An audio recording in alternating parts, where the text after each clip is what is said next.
খুব সহজ পদ্ধতিতে কিভাবে চিকেন কষা করবেন। চলে এসেছি বেঙ্গলি মেয়ে রানী একটি নতুন রেসিপি নিয়ে।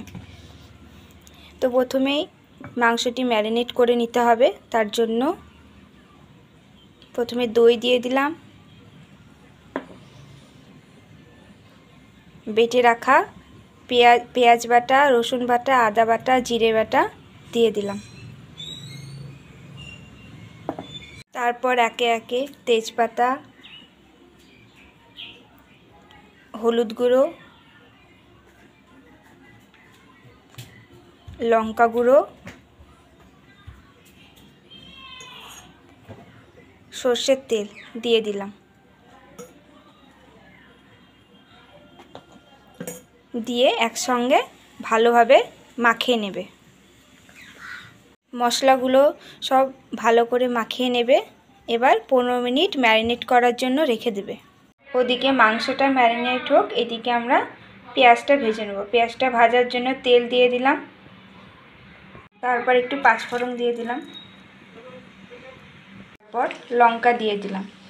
এবার পেঁয়াজ দিয়ে দেব। ঝাল আপনারা স্বাদ মতন দেবেন। পেঁয়াজটি ভালো করে এবার ভেজে নেবে।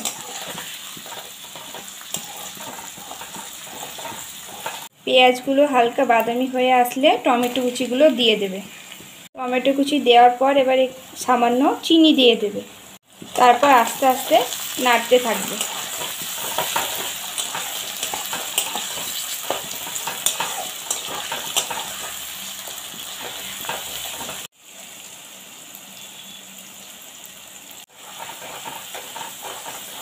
আমাদের পেঁয়াজ আর টমেটো ভাজা হয়ে গেছে। এবার মাংস ম্যারিনেট করে রেখেছিলাম ওটা দিয়ে দেব।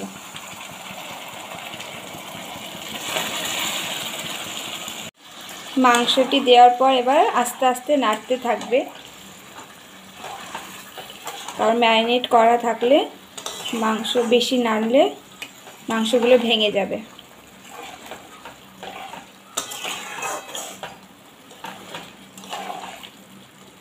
অল্প আছে মাংসটি এবার হতে থাকবে।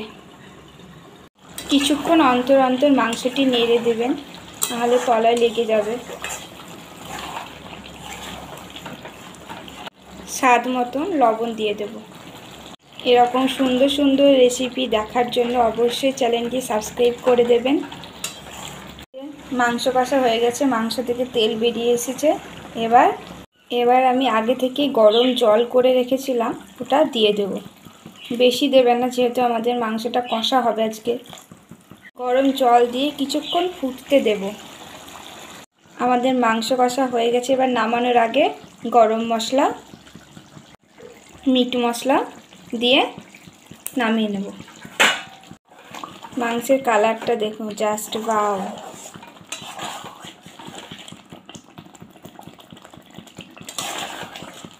তো ভিডিওটি ভালো লাগলে অবশ্যই একটি লাইক, কমেন্ট, শেয়ার ও সাবস্ক্রাইব করতে ভুলবেন না যেন।